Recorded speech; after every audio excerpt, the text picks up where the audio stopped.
Hello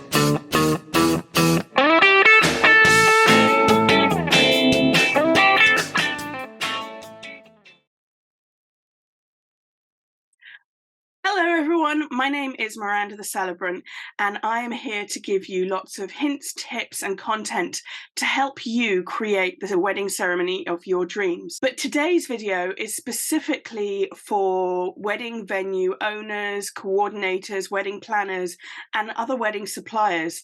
And this video is all about how to talk to couples about celebrant ceremonies. One of the challenges that I often hear about when visiting wedding venues and talking to planners is, how do we talk to couples about what a celebrant ceremony is? So here we go. I think it's safe to say when couples come to a wedding venue, they often assume that they only have a couple of choices when it comes to their wedding ceremony, either to get married in a local church or to have a registrar-led ceremony in the venue, if that's possible, if the venue is licensed to do so. But what most couples don't realise is that they actually do have a third choice, and that is to have a celebrant come in.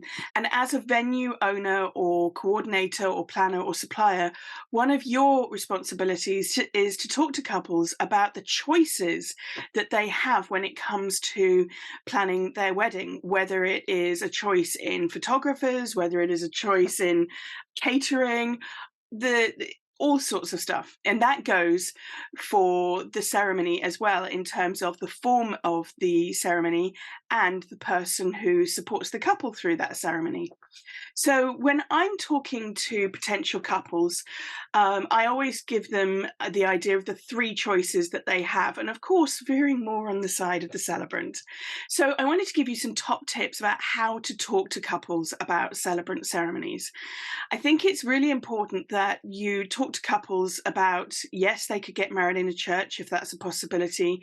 Yes, they could have a registrar come in, but have they considered that there is a third option, and the best option, of course, and that is to have a celebrant ceremony. So you'll need to explain that they still need to take care of the legal part of their marriage, and they can do that in a registrar's office, or they can have a registrar come out to their venue if it is registered. And a good celebrant would talk to couples about how to walk through that so that they can then go and be in touch with their registrar's office. And then once they've taken care of the legals, they can have a celebrant come and do a completely personalised ceremony. So I think it's important to establish with a couple whether they want to have a perfunctory run-of-the-mill ceremony. I certainly wouldn't, I've been there myself, or whether they want to have a ceremony that is completely unique and personal to them, that fits within the landscape of your venue or your overall vision of the wedding. And here are some of the great things about a celebrant ceremony. A celebrant ceremony is completely personalised to the couple, written from scratch with that couple in mind, because as celebrants, we take time to get to know our couples, we build a friendship with them, so that by the time we get to their ceremony, most say it is like being supported by an old friend. And most of their guests think that I'm an old friend. And the other part of that is that we have time. They get to know us over time. They don't just meet us 15 minutes before the ceremony. So the person who is presiding over their ceremony is the person that they know well, and is the person who knows them so well that they have written a unique ceremony tailored just for them. And they can also, with a celebrant, have personal vows. They can write their own as a surprise to each other, perhaps, with my help, or I can write them for them. They can include symbolic elements that are meaningful to them, whether it's a hand fasting, a sand ceremony, a wine blending ceremony. Yes, in a celebrant ceremony, you can have alcohol. And they can create something that completely speaks to their beliefs or their faith. So I do plenty of ceremonies that are for couples with no faith, so completely non-religious, or those with a faith but who can't or don't want to get married in a place of worship, or for those with mixed faith. So we can weave those elements in. With a registrar, you are completely restricted on your content. You cannot have any seemingly belief-based content in your ceremony. So with a celebrant, you can have whatever content you like. It's not about what I believe, it's about what the couple believes, and really respecting that and having a ceremony that embraces their beliefs. And the other part of this is that I only do one ceremony a day, so I'm not going to be rushing off. So if the ceremony is outside and the heavens open, and we want to wait an hour and see what happens, or we want to move it inside, we've got the time to be able to do that. I'm not going to go and rush off and do another ceremony. I am all yours for the day, in effect. So there's a lot more flexibility with a celebrant.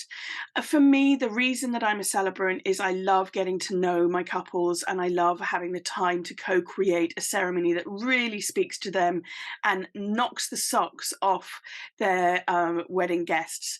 And why kick off your day with a ceremony that is run-of-the-mill, perfunctory and boring?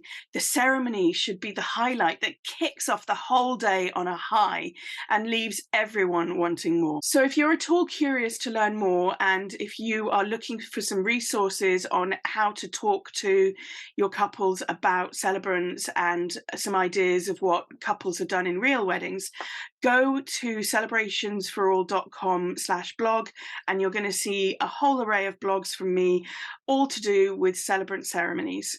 I'm always happy to talk to venues and planners and suppliers about what we do and just demystify what a celebrant does, because we're not registrars and we need to be presented as an independent option. On the word independent, I am not a humanist celebrant, I'm an independent celebrant, which means that I can do all sorts of weddings and I'm not restricted to just one belief system.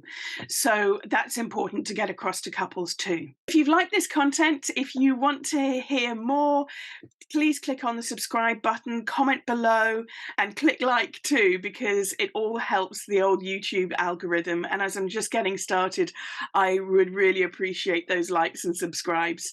Thanks so much, folks, and I look forward to your comments. Please do reach out if you have any further questions that I can answer here.